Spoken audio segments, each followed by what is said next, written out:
Well, hi, I'm Rick Reiff, and welcome to Inside OC. Sheriff Mike Corona isn't talking about his indictment on federal corruption charges, except to say he's innocent. Others are talking, a Corona critic and a supporter debate. But first, the wildfires in Santiago Canyon. Reporter David Nazar takes a look back. The Santiago fire began Sunday evening, October 21st, and was finally contained by the first part of November. In between that time, Orange County saw 2.5 weeks of courage, conflict, and catastrophe. The arson-set fire began in the area of Santiago Canyon and Silverado Canyon roads. In a day's time, the 20-acre blaze roared into a 15,000-acre inferno. You've been out in the trenches. How bad has it been out there on the line? It is incredible. The fire behavior is like we've never seen. With erratic winds and dry brush, the flames moved fast, jumping the fire lines. The fire got worse day by day. Early in the week, firefighters focused on saving homes in places like Ladera Ranch, Portola Springs, and Foothill Ranch.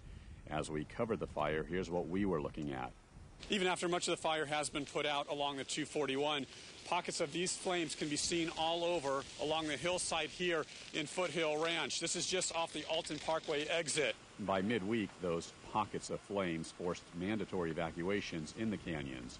Homes burned to the ground in Majeska Canyon, and residents of Silverado Canyon and Williams Canyon also suffered property damage. We're just very overwhelmed. There's a lot to take care of as far as clothing and needs as far as the children, because we're away from home and can't get to them, and our animals, and not knowing if we're going to have anything to come back to. By now, the fire had burned more than 20,000 acres, and the perimeter of the burn was nearly 40 miles. At least 500 firefighters from OC and other parts of the state were on the scene, but they had little success in the canyon areas. Orange County Fire Authority Chief Chip Prather voiced his frustration. The fact of the matter is there is not enough resources to go around, either air or ground resources, because of the number of fires that are going on in our state right now. Assemblyman Todd Spitzer also voiced his concern. Spitzer said the state legislature failed to act on a Blue Ribbon Commission report, which recommended allocating more funds to expand statewide air and ground firefighting resources. What Chief Prather has made clear, and every other fire chief in the state of California, is the Blue Ribbon Commission was sanctioned to determine what we needed and to make recommendations. They made those recommendations, and yet the legislature did not choose to follow those recommendations. To me, that's unconscionable. While firefighters were trying to control the damage out here, Governor Arnold Schwarzenegger did a little damage control of his own. By the time the governor met with reporters midweek, everyone seemed to be on the same page, with critics like Prather even retracting initial complaints. Local officials in the state and the federal government has worked together and has come together. I mean, within hours after the fires broke out, they have started communicating and has jumped into action. Chief Prather said he now concurred with the governor. Towards the end of the week, firefighters finally made some progress. They got the blaze about 50% contained, although it had spread to some 27,000 acres and on into the Cleveland National Forest. By this time, 1,600 firefighters were on the scene with more than 200 engines, and there were 14 helicopters in the air and 4 air tankers battling the blaze. Despite all the efforts, homes were still in danger. Then, a few days later, the Santa Ana winds died down. Firefighters were able to work towards containment of the blaze. By the second week of November, the Santiago fire was finally fully contained. All told, about 28,500 acres burned and 15 homes were destroyed. The cost of the fire, more than $20 million. No lives lost. I'm David Nazar reporting. And joining me to discuss the wildfires is the chief of the Orange County Fire Authority, Chip Prather. Welcome back, Chief. Hi, Rick. You looked a little frustrated there in that clip. Absolutely. We had strong winds, arsonists out there, which, by the way, is still on the loose. Fire that moved 3 miles in about 20 minutes, and it was 26 hours before the first outside of Orange County help arrived from Yuba City. God bless them.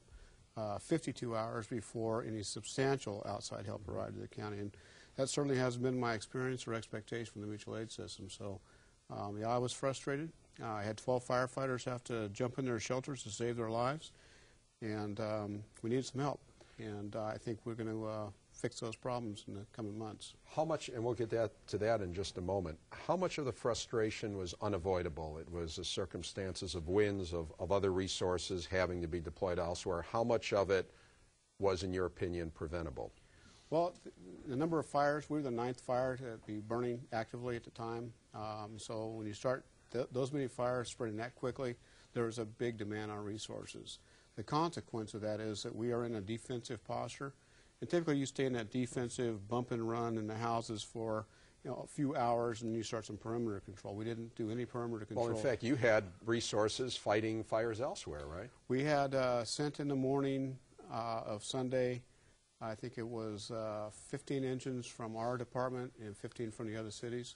20 of them came back by 11 o'clock, so that was a good interaction. How much of it, in your opinion, with better planning, with better coordination, could have been avoided?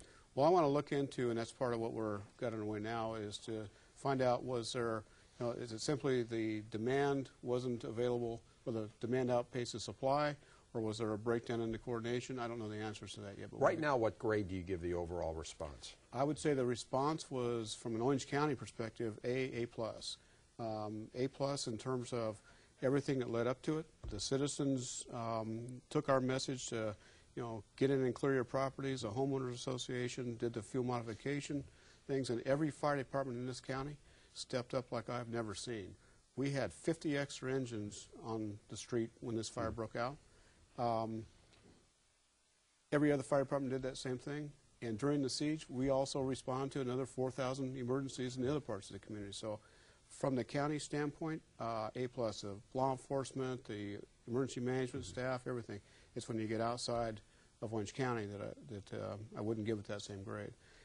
Outcome, I'd give it about a D. We lost 15 houses, and in my mind, even though that is far less than anything that occurred in any county around us, one house is too many for me. I mean, I've gone out and seen each of those homes.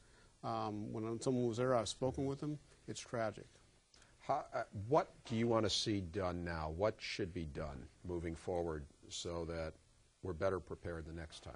Well, the number one thing is we're not done yet. There's been a lot of attention starting to be given, in the public anyway, a lot of attention before that on the erosion potential that's going to be coming. Those hillsides are denuded, and we can't stop the fight there. Those communities are at extreme risk of some substantial mudslides. In terms of fire risk, it is the prevention that is the key. You can contrast the fire behavior and outcome in the canyon areas with that in the new communities that have defensible and hardened structures. So, well, how about planes? There was a lot of talk about whether there was enough air support. Do we need more air support? Do we need better coordinated air support? We have 2 helicopters. Both those helicopters were flying. They started flying Sunday in 50-knot winds. They were dropping water. I saw them on Monday in 50, 60-knot winds. The outside of Orange County air assets were deployed where they could be, I guess. There appears to have been some delay in getting some of the military assets up. I don't know the cause of that yet, but we'll So you think that's something to look at? To Absolutely, see whether we can get planes, or do we need to buy more planes? Would you like to have some planes sitting on a Well, runway here's a somewhere? question I'd like to have answered. The state has a really good air fleet, all upgraded and sizable. I think it's 30-something air tankers. The federal government has 13 air tankers on contract. That seems to me to be insufficient, and I think we should take a look at what we can expect out of the federal side of this. Okay. Now, when the governor showed up, you didn't seem to be quite this upset. Was that just because he's the governor and you wanted to be a team player, or what happened? No. My rant had to do with, one, a frustration of seeing my 12 guys walk off the hill, this fire running through houses, and us being an initial attack so long, and the delay in mutual aid things. We started receiving resources. The governor gave to me and a group of my colleagues his pledge to get in this after this was over to fix things, and he has done that. We've already had our first meeting on the 6th of November. So, okay. There was some talk about the volunteers too, that you have eliminated the volunteers. Eliminated the volunteers. Are you reconsidering that? No, not at all. We didn't eliminate the volunteers. We have a very strong, robust volunteer program. We changed it in a way that matches the needs that we have that are achievable, and they performed exactly like we wanted them to. The damage which you and David have detailed here, 16 homes destroyed. If you look overall, though, and throughout Southern California, 500,000 people evacuated, 2,000 homes destroyed, 17 or 15 people killed, 100 firefighters hurt. Were they just unlucky, let's say in San Diego? Was it just that they got hit harder, or is there some reason that Orange County seemed to do a little better? I think, you know, there's a lot of differences, but one of the key differences and contrast is that we have a very well-coordinated automatic aid system. We have dedicated fire departments that are, you know, fairly well funded. We'd always like to have more resources. We work together, train together. But most significantly is that we have our new development is built to go into the urban interface. And as you saw on much of the news footage, that fire rushed down these canyons, threatened those houses, went by quickly, and our firefighters then had a defensible space to stand and put out the wood that was burning before one got going well. That's not necessarily the case in much of San Diego. Finally, Chief, the next segment's going to be all about Mike Corona. There you were standing shoulder to shoulder with the sheriff during this fire, and the embers were still burning, and he got indicted. What was your reaction when that happened? Well, you know, the fact of the matter is that we have a great relationship with the Sheriff's Department. You saw us standing shoulder to shoulder, evacuating people, protecting the neighborhoods. That's what we're focused on.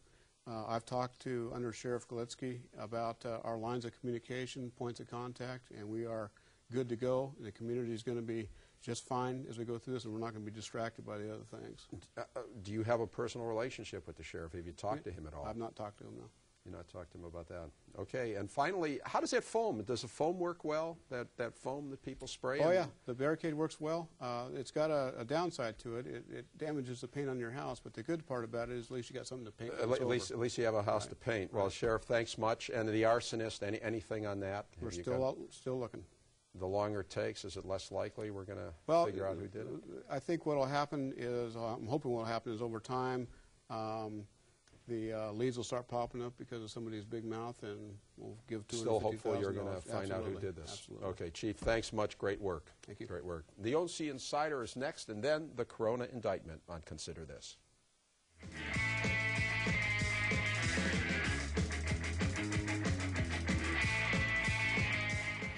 Now it's time for the OC Insider from the Orange County Business Journal. Newport Beach-based clothing maker Atwater is getting a lot of Hollywood exposure. The edgy brand is already worn by teens on MTV's Newport Harbor reality show.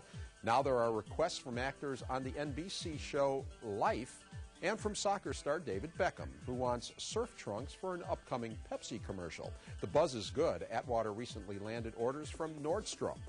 Well, this is Ahmad Zara, Syrian-born UCLA Film School grad. His Anaheim company has debuted America East. It's being billed as the first film by Arab Americans about Arab Americans. It stars Tony Shalhoub of the TV series Monk, Kais Nashef, star of last year's surprise hit flick Paradise Now, and Egyptian-American actor Syed Bedreya. Well, it's been making the round of festivals, but no distributor so far.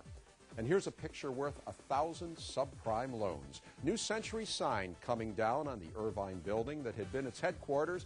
The once high-flying company is broke, and nobody else's sign is going up just yet. That's it for the Insider. A debate over Sheriff Corona next.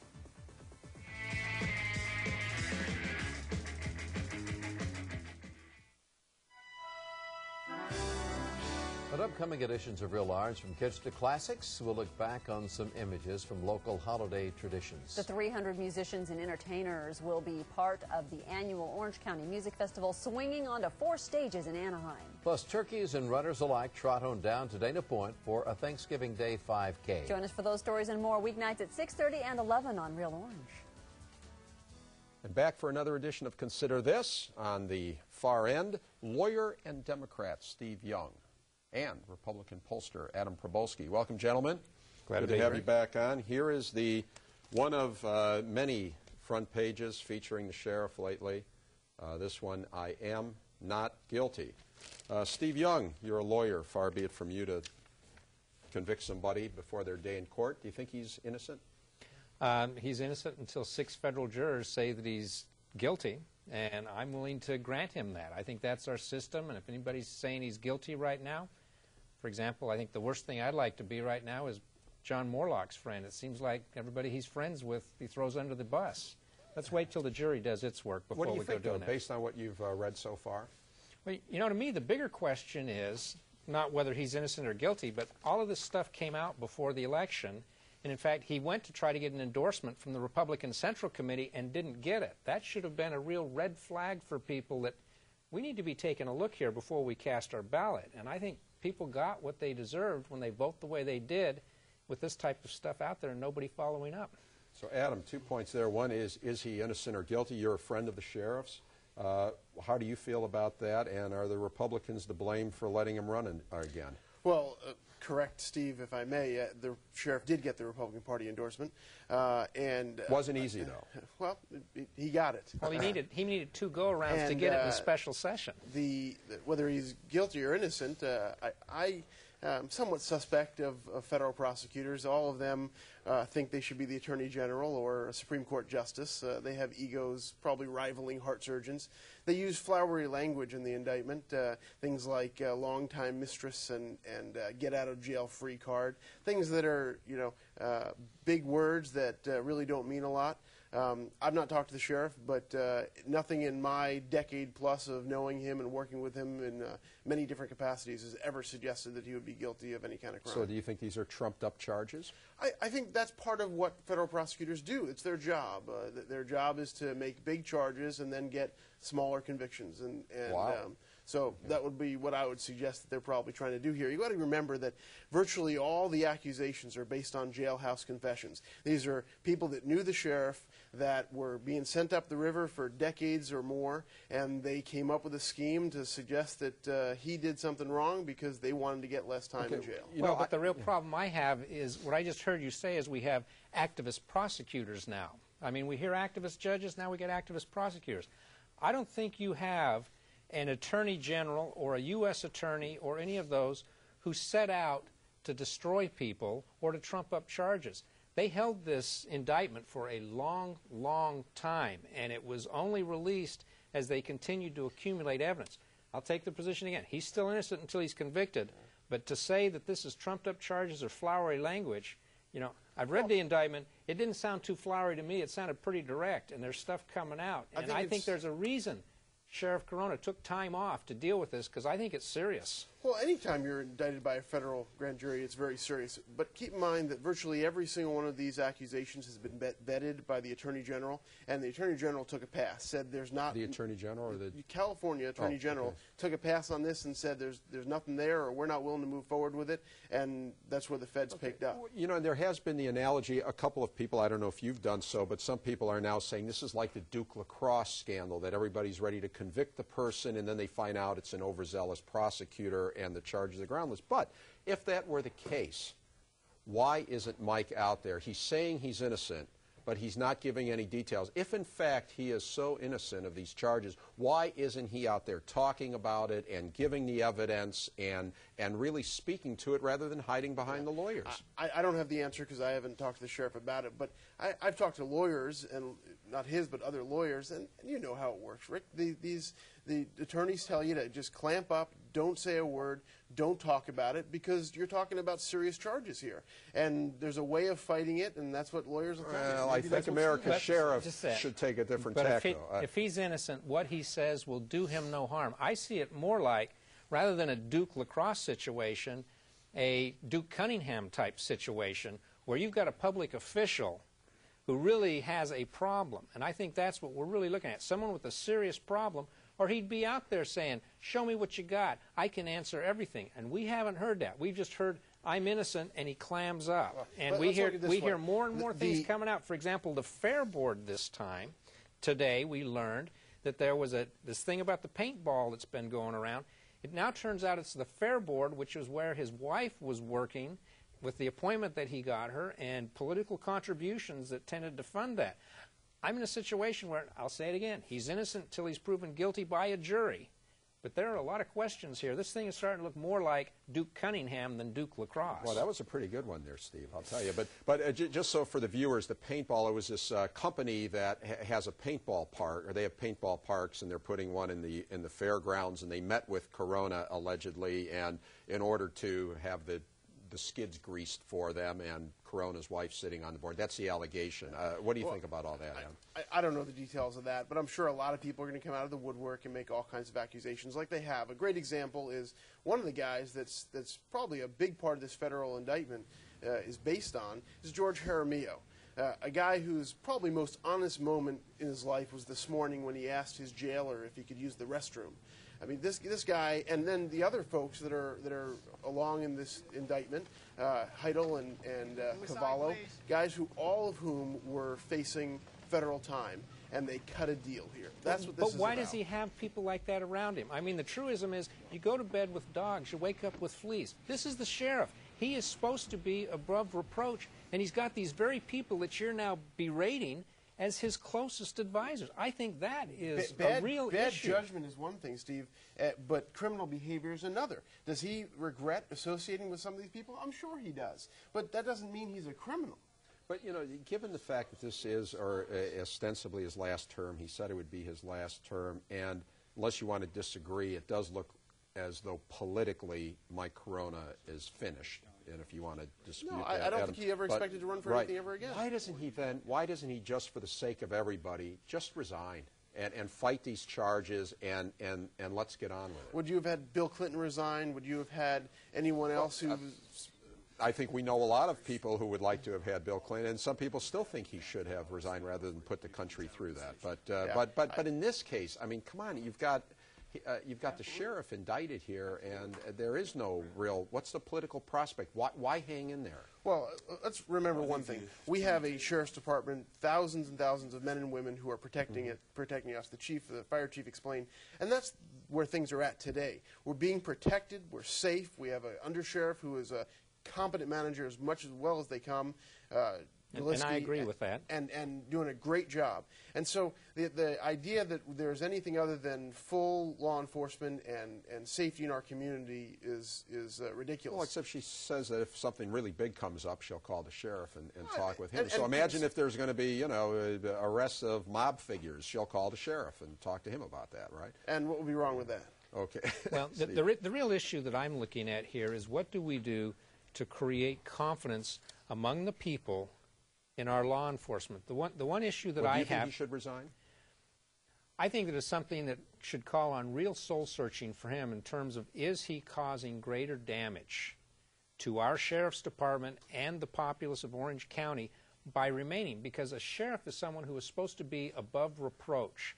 Every person that gets arrested or taken into court has to feel like they have been treated fairly. And if you have a sheriff who's supposed to be overseeing all of this, who is himself in jail with them or potentially or is committing the same types of crimes, you know, how do you create the fairness doctrine of, okay, we're prosecuting you and you're in jail, but the sheriff has done this and he's out free? And we are, I'm sorry, gentlemen, I will have to get the last word. I did raise an issue last week about the DA. Where's the DA been in all this? We have since learned they deferred to the feds, and Tony Roukakis has called on Corona to step aside and take a lead, which he has done. Gentlemen, we are out of time. I'm sorry.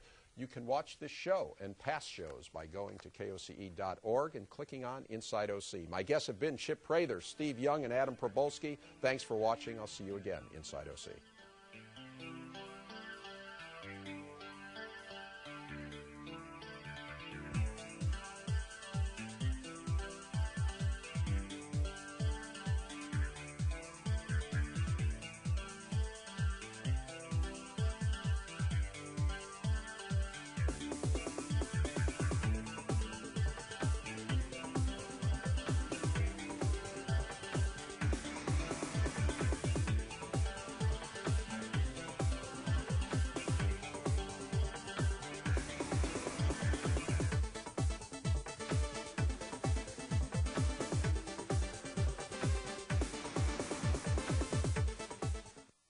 Inside OC is brought to you by the following.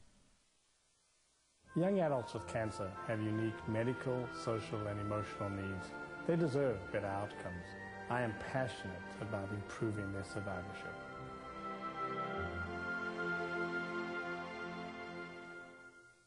Lennar, building homes across the nation with quality, value, and integrity for over 50 years. Lennar, proud sponsor of public television and KOCE. Where the land ends, a new lifestyle begins. A unique oceanfront resort. The Strand at Headlands offers custom home sites on the water's edge. The Strand at Headlands, Southern California's last beachfront community. Support comes from City National Bank, providing complete financial solutions to entrepreneurs, their businesses, and their families on the way up in Orange County for more than 30 years. City National Bank believes in the power of the entrepreneur. On the web at cnb.com. The City of Anaheim. Founded in 1857, Anaheim is Orange County's original city and California's 10th largest city. Information on living, working, or visiting Anaheim is available at www.anaheim.net.